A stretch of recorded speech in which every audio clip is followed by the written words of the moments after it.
যে শিক্ষার ভিতরে দাঁড়িয়ে পেশাব করা শেখায়, যে শিক্ষার ভিতরে মানুষকে সম্মান দিতে চায় না, এটা হলো দুনিয়াবী শিক্ষা। আর 2 নম্বর হলো যে শিক্ষাটা, এই শিক্ষাটা হলো ইলমে দ্বীনের শিক্ষা, এটা হলো রাসূলের শিক্ষা, এটা হলো আদর্শ শিক্ষা। আল্লাহ বলেন যারা ইলম প্রাপ্ত হয় তাদের মর্যাদা আমার কাছে সবচেয়ে বেশি। আল্লাহ পাক রব্বুল আলামিন বলেন ইয়ারফাইল্লাহুল্লাযীনা আমানু মিনকুম ওয়াল্লাযীনা উতুল ইলমা দারাজাত। আল্লাহ পাক রব্বুল আলামিন বলেন যারা ঈমান আনার পরে, যারা ঈমান আনয়ন করার পরে ওয়াল্লাযীনা উতুল ইলমা দারাজাত, আল্লাহ বলেন যারা ঈমান আনয়ন করার পরে ইলম প্রাপ্ত হয় তাদের মর্যাদা আমি আল্লাহর কাছে সবচেয়ে বেশি। সবাই বলে সুবহানাল্লাহ। আল্লাহ পাক রব্বুল আলামিন এখানে প্রেসিডেন্টের কথা বলেন নাই, আল্লাহ বলেন নাই যে এই দেশের সরকার হবে তার মর্যাদা আমার কাছে সবচেয়ে বেশি।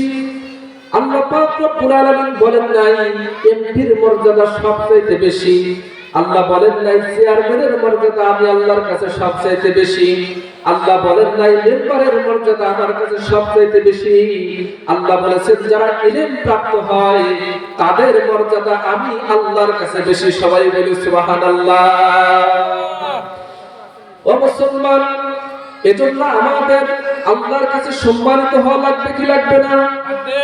আমরা যদি আল্লাহর কাছে সম্মানিত হতে চাই, আমরা যদি আল্লাহর কাছে সবচেয়ে সম্মানিত মানুষ হিসেবে বিবেচিত হতে চাই, তাহলে আমরা অনেকে বৃদ্ধ হয়ে গেছি, মুরব্বী হয়ে গেছি, আমরা তো বক্তব্যে যেতে পারি না, মাদ্রাসায় যেতে পারি না, ইলমে দ্বীনের শিক্ষায় নিজেদেরকে বিলিয়ে দিতে পারি না।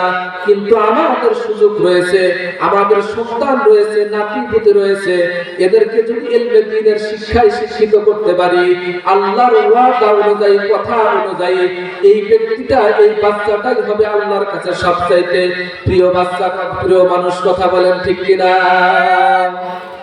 ও মুসলমান, আমরা মনে করি একজন ছাত্র, একজন বাচ্চা যদি আমি মাদ্রাসায় দেই, এই মাদ্রাসায় যাওয়ার কারণে এই বাচ্চাটা ভালো মন্দ খেতে পারবে না।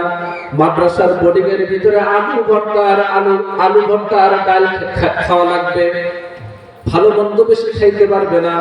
কিন্তু আমি যদি আমার সন্তানকে দুনিয়াবী শিক্ষায় শিক্ষিত করি, এই সন্তানটা একটা সময় দেখা যাবে বড় চাকরি করবে, অথবা এই সন্তানটা বড় একটা পদে আধিষ্ঠিত হবে, বড় একটা জায়গার ভিতরে যাবে, বড় অফিসার হবে, অনেক টাকা পয়সা ইনকাম করবে, অনেক টাকা পয়সা সে কামাই করতে পারবে, এই চিন্তা ভাবনা করি।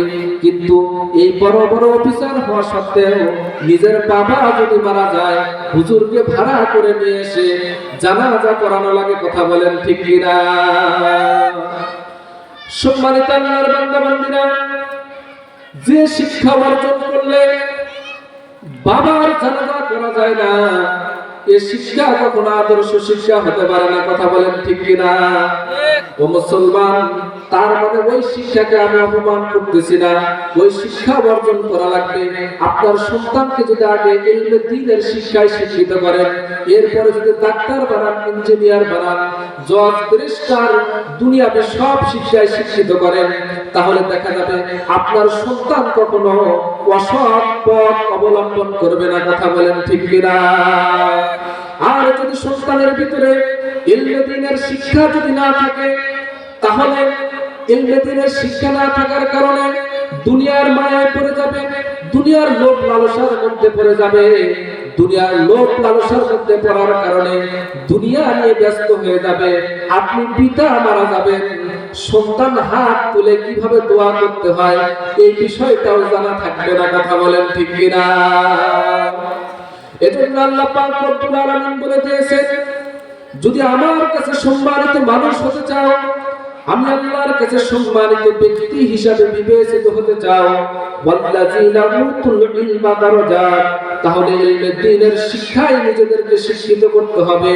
ইলমে দ্বীনের শিক্ষা অর্জন করে যদি তুমি শিক্ষা অর্জন করতে পারো, তত অনুযায়ী যদি আমল করতে পারো, ইবাদত বন্দেগী করতে পারো, আল্লাহ পাক রব্বুল আলামিন বলেন ইলম প্রাপ্ত হওয়ার কারণে আমি আল্লাহ পাক রব্বুল আলামিন এর প্রতিদান কিয়ামতের ময়দানে দেব। সবাই বলে সুবহানাল্লাহ।